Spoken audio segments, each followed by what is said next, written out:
Elections में international interference होता रहा है। यूएस क्लेम करता है कि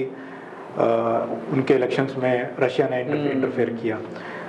यहाँ पे भी अगर आप सोशल मीडिया पे जाइए, ट्विटर पे जाइए या यूट्यूब पे जाइए, तो जो स्पेशली बीजेपी इकोसिस्टम के लोग हैं वो लोग क्लेम कर रहे हैं पिछले 2 महीने से कि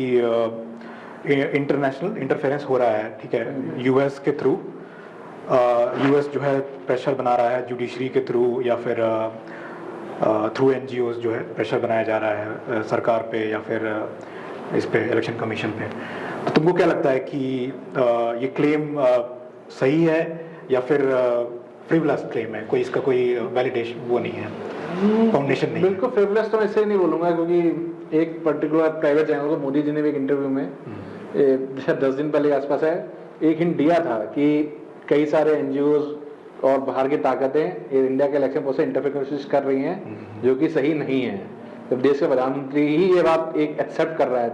वह ऐसी बातें एक्सेप्ट भी नहीं करी जाती आसानी से, लेकिन वो कहता है ये इतना भी एक्सेप्ट कर रहे हैं ना कहीं प्रॉब्लम बहुत बड़ी है कि कितने चैनल्स के थ्रू पैसा फंडिंग आइडियोलॉजिकली इन्फ्लुएंस की कोशिश करी जा रही है।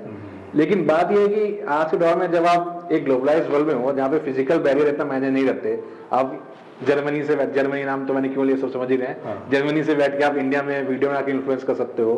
तो कितना रियलिस्टिक है कि आप ये एक्सपेक्ट करो कि बाहर से कुछ भी इन्फ्लुएंस नहीं आएगा। ये एक ऐसी चीज है जिसका आपको एक्सेप्ट आज के टाइम पे रियलिटी है करना पड़ेगा कि बाहर से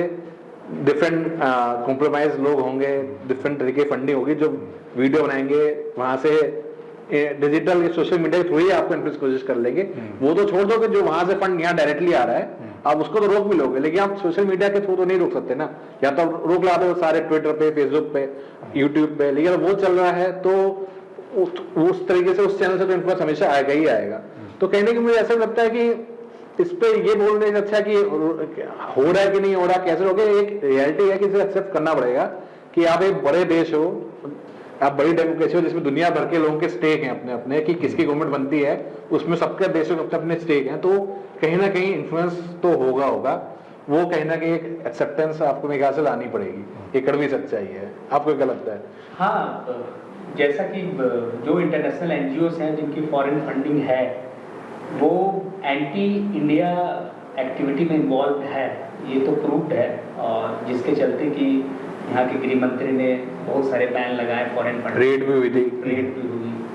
अच्छा, दूसरा जो इंटरफेरेंस ये है कि जैसे कुछ यहाँ पॉलिटिकल पार्टीज हैं जो एनजीओ के जरिए फंडेड हैं और वो भी एंटी इंडिया एक्टिविटी में काम करते हैं। जैसे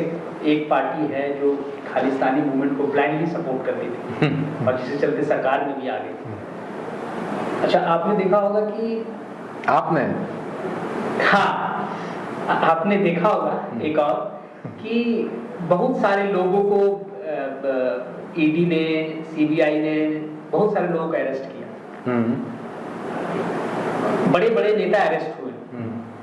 किसी में यूएन की तरफ से स्टेटमेंट नहीं आया या कोई यूएस की तरफ से जर्मनी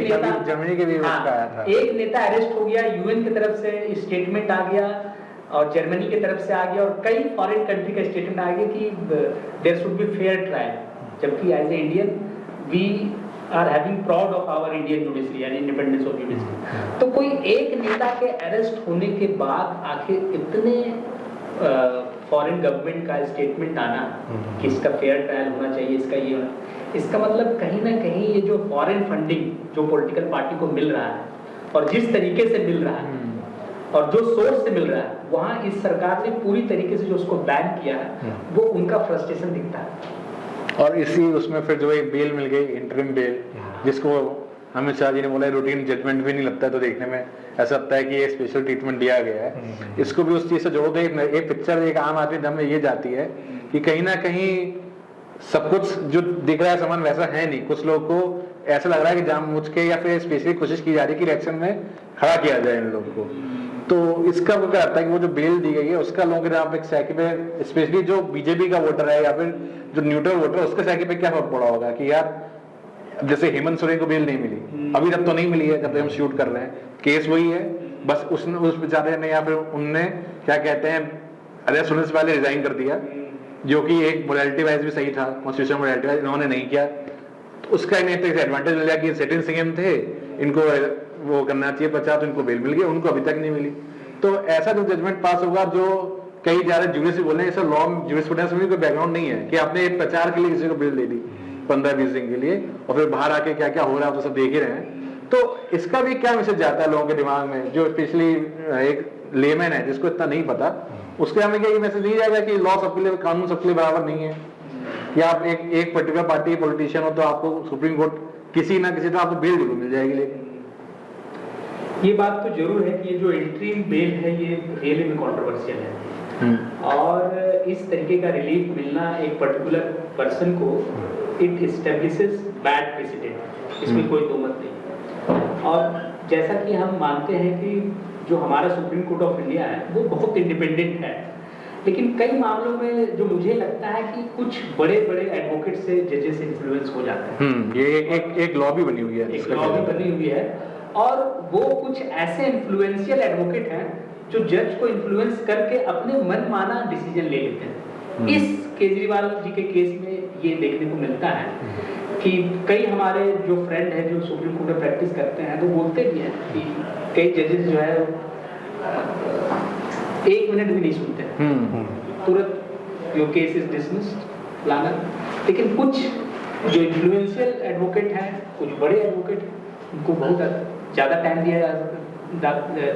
दिया जाता है और बहुत ज़्यादा देर तक सुना जाता है। तो इससे पता चलता है कि जुडिशरी में कुछ समस्याएं तो हैं जिस पे इम्प्रूवमेंट करने की जरूरत है।